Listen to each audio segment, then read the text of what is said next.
Now, how much Ford plans on spending to develop the Michigan Central Station and its new campus in Corktown. In a community meeting this week, Ford announced a $740 million investment for its 1.2 million square foot campus. It'll be looking for some tax incentives to make it happen to the tune of $250 million. There is a 9-member community advisory council that will be working with the neighborhood and Ford.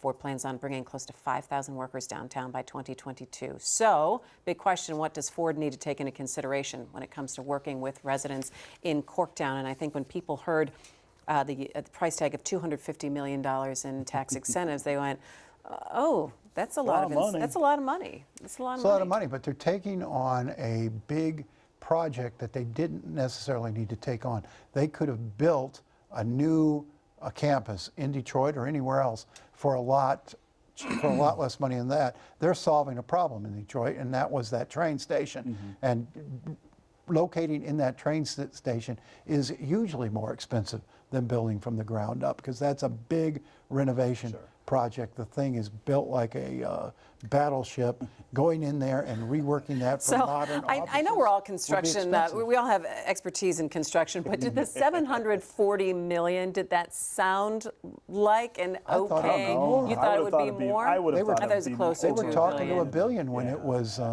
first projected. I think everyone assumed for a long time that that was a $1 billion project, and that's why it sat there so long. Nobody had the money on their own to put into it, and the Maroons didn't show any interest in doing anything with it. You know, I'm not a fan of all tax incentives. I'm also not against every bit of tax incentive. I mean, I think there should be there should be more community input into these things. We do have the benefits ordinance.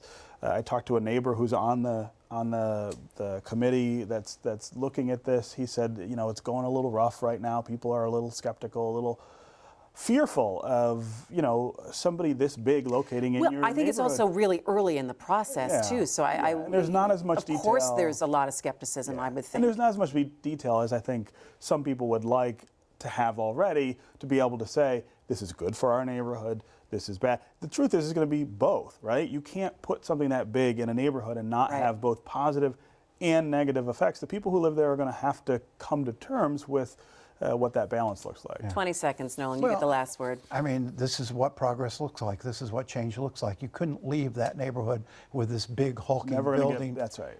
Building in it. That thing's been there for 30 years. An eyesore on the city. I mean, this is what it looks like, and it is going to come with some disruption.